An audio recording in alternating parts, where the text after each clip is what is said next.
Senator Omidvar. Thank you. My question is for Dr. Dr. Vandre. Thank you very much, all of you, for being here.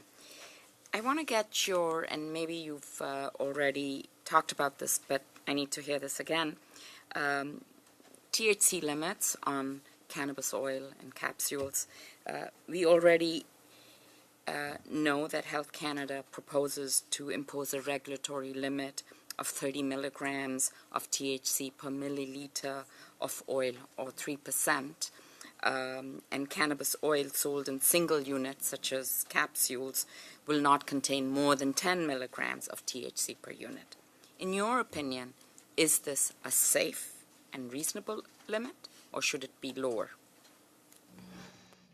Yeah, so again, I think given the data that I have and that I've seen and the experience from talking to folks in Colorado where they have the same limit in terms of 10 milligrams per unit, I think that it seems to work. Again, it produces a drug effect in most individuals. If someone is a frequent cannabis user and needs a higher dose, they can take more than one dose reasonably and get the drug effect that they're desiring. So I think that would work. Maybe a little bit less would be okay, but I don't see I've not seen anything where 10 milligrams in an edible is going to be a really bad idea.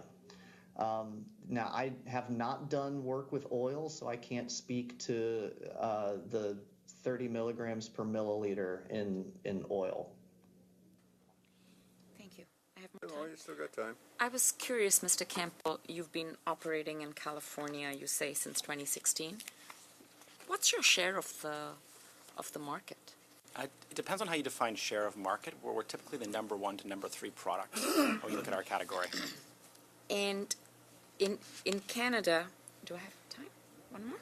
In Canada, CAMH, which is our leading mental health institution, has suggested that ingesting cannabis through edibles or vaping devices is safer than smoking. Yes. Because it mitigates the risk to your lungs and to those around you. I wonder if both of you could comment on that. Sure, if I can start off with it.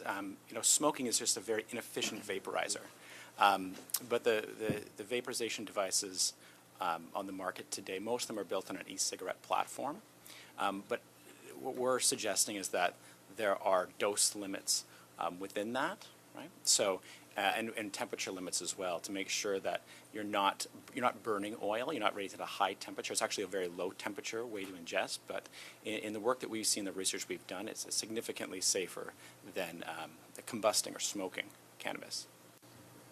Yes, and I would agree from a public health perspective that ingesting marijuana rather than smoking it would be safer for many reasons: the lungs, the mouth, the environment.